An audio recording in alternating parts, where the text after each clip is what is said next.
Anarcocapitalismo é um termo que designa algo que não tem nada a ver com anarquia, nem qualquer semelhança com o capitalismo. Não é anarquia porque há regras, há leis. O anarcocapitalismo pressupõe um ordenamento jurídico tão complexo quanto o atual, ou talvez ainda mais complexo. Só não vai haver governo compulsório, obrigatório. Não há monopólio do ordenamento jurídico. Não há jurisdição una.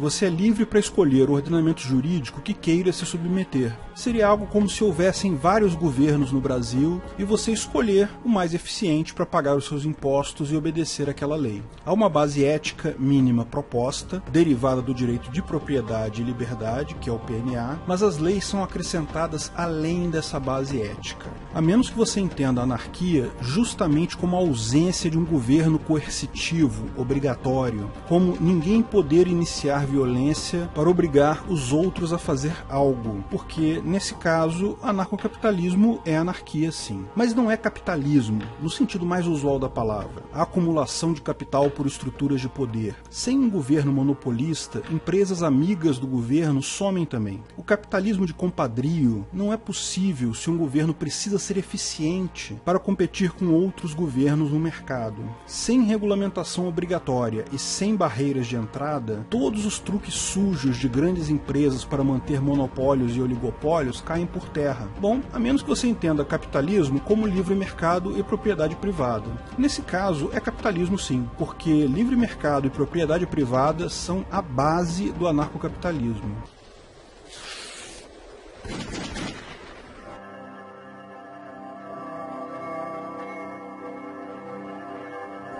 Quem inventou o anarcocapitalismo? A ideia de escolher um grupo ou uma pessoa para dirigir toda a sociedade é claramente uma agressão contra todas as pessoas daquela sociedade, principalmente contra aquelas que não gostam ou não concordam com aquele grupo ou pessoa escolhido. Governos são, portanto, antiéticos por definição. Além disso, a sociedade como um todo é mais inteligente do que qualquer subconjunto de pessoas. Mesmo o subconjunto mais capacitado, mais inteligente e bem intencionado de indivíduos não é tão inteligente quanto toda a sociedade em conjunto. Governos, então, são intrinsecamente ineficientes. E há uma forma de deixar a sociedade tomar as decisões por si mesma. A praxeologia mostra isso. Propriedade privada e capital são os mecanismos de feedback positivos gerados nessa rede neural social. Cada pessoa, agindo de forma individual, contribui com o conhecimento de toda a sociedade. Mas como essa ideia surgiu? A anarquia é uma ideia bastante antiga. Há registros de ideias e autores anarquistas datando do século 6 a.C., na China. Governos sempre foram antiéticos e ineficientes, desde que o mundo é mundo.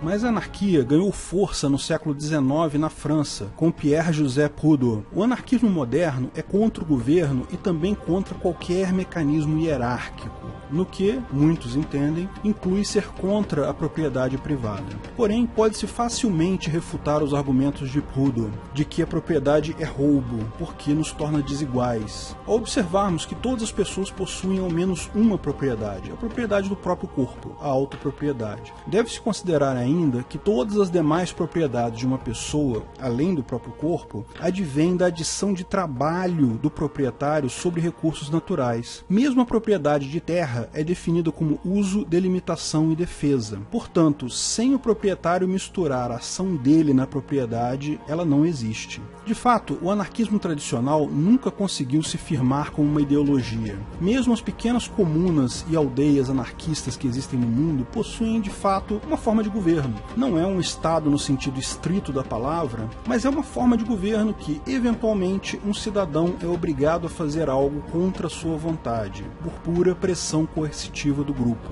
E por que isso acontece? Acontece porque o anarquismo tradicional falha em tratar a questão da escassez. O número de recursos naturais é finito. ao passo que o interesse humano em determinados recursos é muito maior do que o que está disponível na natureza. Como resultado, em qualquer sociedade pacífica é preciso haver um mecanismo não violento para alocar os recursos finitos, escassos. E, por lógica elementar, só há 3 formas de fazer isso. Por planejamento central, onde um governo, chefe, líder, etc., decide quem vai ficar com qual recurso. Isso se aplica a um país comunista, com o planejamento central da economia, e também com a maior parte das comunas, vilas hippies e comunidades anarquistas existentes hoje.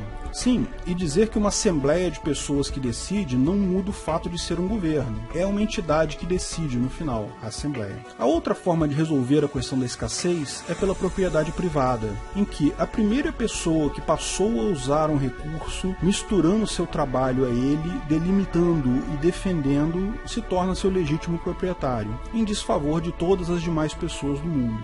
Evidentemente, a propriedade privada pode também ser adquirida em comum acordo entre as pessoas, em que o atual legítimo proprietário cede a propriedade para outra pessoa em troca de uma compensação qualquer. Finalmente, o problema da escassez pode ser resolvido por um terceiro caminho, que é um misto de ambos os sistemas, parte pelo governo e parte pela propriedade privada. Essa é a solução mais comum hoje. Governos no mundo todo usam essa alternativa. Por essa falha em resolver a questão da escassez, o anarquismo ficou confinado basicamente a um fator cultural. Expressa muito mais a revolta interna das pessoas contra as injustiças da vida do que realmente propõe algo factível como solução. De fato, a solução desse dilema começou a ser desenhada ainda no século XIX, com um economista austríaco chamado Karl Menger. Menger foi o primeiro a refutar o valor trabalho, que era a definição usual na época, foi definida por Adam Smith, David Ricardo e também utilizada por Karl Marx em O Capital. O valor trabalho dizia que o valor de um produto é ditado pelo valor dos insumos e o trabalho usados para produzir aquele produto.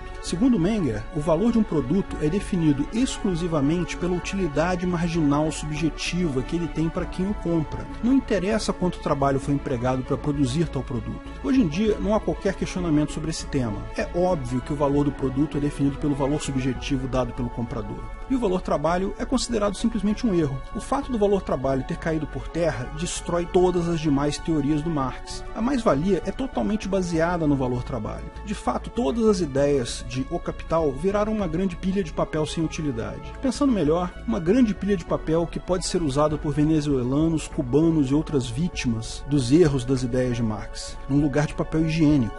E não adianta dizer que Marx usou o termo utilidade também, ele acreditava que o valor era trabalho e utilidade. Primeiro porque, se eram as duas coisas, a mais-valia não faz sentido algum. A mais-valia só faria potencialmente algum sentido se a conta for feita exclusivamente com valor trabalho. E segundo, porque o valor ser definido por trabalho mais utilidade também foi refutado por Menger. Menger mostrou que o valor é só utilidade, não tem nenhuma relação com o trabalho. Mas a verdadeira revolução veio com outro economista austríaco, Ludwig von Mises, em seu trabalho sobre a ação humana, em que ele lançou as bases da praxeologia, que é o estudo dedutivo da ação humana. Como os principais economistas que seguem essa linha de pensamento tinham a origem austríaca, tal escola de pensamento ficou conhecida como Escola Austríaca. É importante notar que não tem nada a ver com o governo austríaco, nem com a Áustria em particular. É apenas uma designação convencional da origem devido aos principais economistas fundadores dessa escola. A praxeologia inclui um conjunto de métodos, axiomas e regras que permite derivar todas as leis econômicas observadas na prática.